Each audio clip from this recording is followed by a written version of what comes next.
Hello friends, আমি শুভম।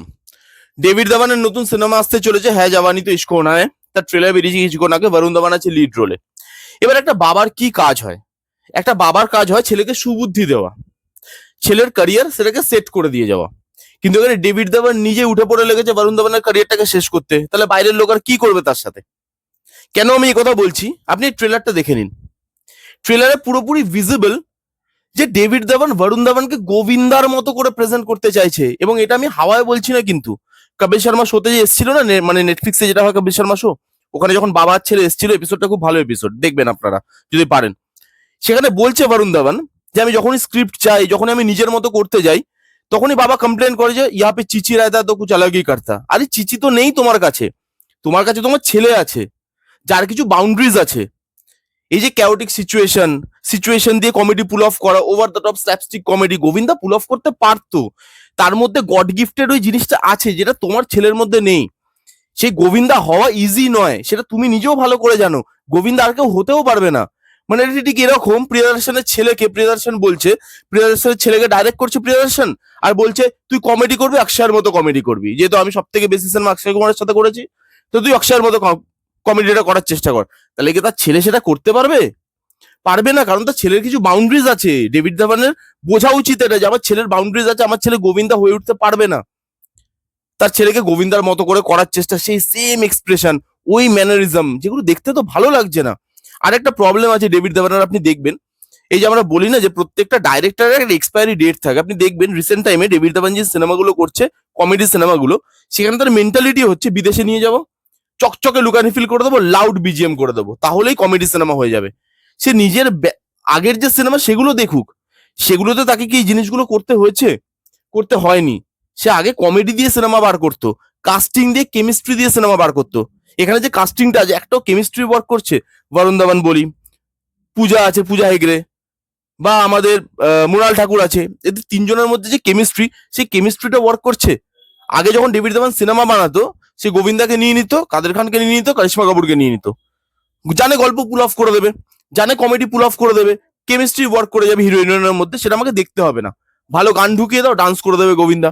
তো আপনি অ্যাক্টরের উপর ডিপেন্ড হতেন আগে, কিন্তু এখানে আপনার ছেলে সেই অ্যাক্টর নয়। সেটা আপনাকে বুঝতে হবে, তার বাউন্ডারিজটা বুঝে, লিমিটেশনসটা বুঝে আপনাকে তাকে দিয়ে কাজ করাতে হবে।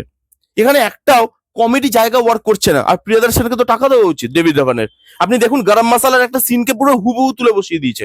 ওই যে ব্যাগের সিনটা মনে আছে গরম মশালাতে, যে একটা মেয়ে ঢুকছে ঘরে, একটা মেয়ে বেরোচ্ছে, ওই যে ক্যাওটিক সিচুয়েশন তৈরি হচ্ছে, একটা ব্যাগ পাচ্ছে একটা মেয়ে, অক্ষয় কুমারকে জিজ্ঞেস করে ইয়ে লেডিস পার্স কিসকা है?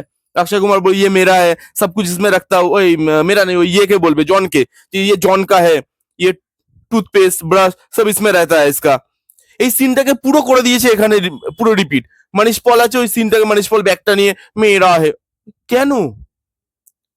তোমার নিজের কিছু ক্রিয়েটিভিটি নেই? তুমি তোমার নিজের পুরোনো সিনেমা থেকে কপি করছো, সেখান থেকে গান কপি করছো, সেখান থেকে তুমি প্রিয়দর্শনের সিনেমা থেকে সিন কপি করছো। দেখুন গল্পটার মধ্যে নতুনত্ব কিছু নেই। এবার যখন নতুনত্ব কিছু থাকে না কোনো গল্পে, তখন না একটা মেকারের আরো দায়িত্ব বেড়ে যায় ট্রেলার এডিট করতে, যে আমি ট্রেলারটাকে এভাবে বানাবো যাতে গল্প বেশি রিভিল না করতে পারি আমি, যাতে অ্যাটলিস্ট বেসিক বা ইনিশিয়াল হাইপটা তৈরি হয় হলে এসে সিনেমাটা দেখার জন্য। হলে এসে সেই একই গল্প দেখতে পাবে অডিয়েন্সরা, সেটা ঠিক আছে, বাট ট্রেলারটা তো ইন্টারেস্টিং বানাবো।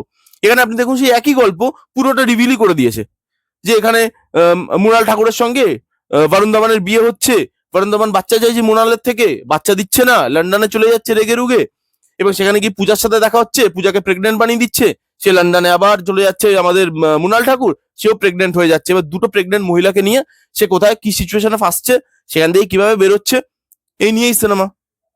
আর বলুন এবার আপনি হলে যখন যাবেন, তখন আপনি কি এক্সপেকটেশন নিয়ে যাবেন, কি দেখার জন্য যাবেন? পুরোটা তো আমি বলেই দিলাম, ট্রেলার এডিট ভালো হয়নি। এখানে আপনি যে জিনিসগুলো দেখতে চাইছেন বা করতে চাইছেন, সেই জিনিসগুলো, সেই যুগটা মানুষ অনেকদিন আগে পেরিয়ে এসছে। এবার আপনার এক্সপায়ারি ডেট চলে এসছে। আপনার যে ভালো নামটা আছে, লেজেন্ডারি কমেডি ডাইরেক্টর, সেই নামটাকে কেন খারাপ করছেন? সঙ্গে আপনার ছেলের ক্যারিয়ারটাকে খারাপ করছেন। কেন খারাপ করছেন? আপনি রিটায়ার করে যান, ছেড়ে দিন, রেস্ট করুন। আপনার ছেলেকে সুবুদ্ধি দিন যে এটা কর, ওটা কর, এরকম এক্সপেরিমেন্ট কর। আপনি যেহেতু এতদিন ধরে বলিউডে আছেন, আপনি জানেন এখানে কিভাবে কাজ হয়, আপনি সেই এক্সপিরিয়েন্স গুলো শেয়ার করুন। না আপনি সেই গোবিন্দার মতো একটা রেপ্লিকা তৈরি করতে চাইছেন, যেটা হওয়া সম্ভব নয়। এই পুরো ট্রেলারের মধ্যে ভালো কি আছে? শুধু ভালো আছে বিজিএমটা, সেটাও পুরনো, হ্যাঁ জাবানি তো ইশক হোনা হ্যায়। ওই গানটা যখন বাজছে, যেভাবে ফাস্ট পেস, যেভাবে জিনিসটাকে বার করা হয়েছে ওই গানটা দিয়ে, সেই গানটা শুনতে ভালো লাগছে। কিন্তু একটা ট্রেলার, যে ট্রেলারে কমেডি ট্রেলারে হাসি পাচ্ছে না, থ্রিলের পোর্শনে ওয়ার্ক করছে না, থ্রিলের পোর্শন দেখে চেনা চেনা লাগছে, আপনি কপি করছেন, আপনি রেপ্লিকা বানানোর চেষ্টা করছেন একটা অ্যাক্টরের, সেই জিনিসগুলো ভিজিবল, আউটডেটেড লাগছে, চকচকে লুক অ্যান্ড ফিল, যেগুলো দেখলে চোখ ব্যথা করছে। তাহলে সেই ট্রেলারটা আমি কি ভালো বলবো, আর কি বা আমি বলবো সেই ট্রেলারটা নিয়ে? এবার সত্যি বলছি যে আমাকে মানে আমি যদি রিভিউ না করতাম, আমি যদি এই ফিল্ডে না থাকতাম, ইউটিউব না করতাম, আমি এই সিনেমাগুলো হলে গিয়ে দেখতেও যেতাম না। কারণ দেখুন এই সিনেমাগুলো দেখতে যাবো, সেই একই রিভিউ আসবে। তো সেই দেখার আর সেই রিভিউ করার মানেটাই বা কি? আমি তো জানি সিনেমাটার এন্ড রেজাল্ট কি, কি হবে সিনেমাটা। আমি চাইলে এটাকে একদম তস্য জালিভাবে রোস্ট করতে পারতাম, কিন্তু এই জিনিসগুলো বলাটা জরুরি।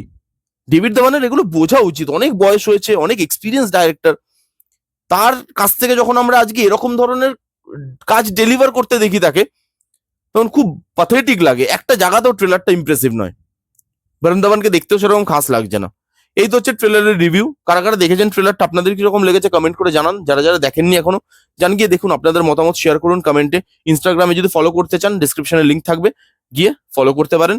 এই ছিল রিভিউ। কেমন লাগলো রিভিউটা জানাতে ভুলবেন না। ভালো লাগলে please give Thums up, like করবেন, কমেন্ট করবেন, শেয়ার করবেন, চ্যানেলটাকে মাস্ট মাস্ট সাবস্ক্রাইব করবেন। দেখা হচ্ছে নেক্সট কোনো ভিডিওতে। ততক্ষণ bye bye, take care and be safe.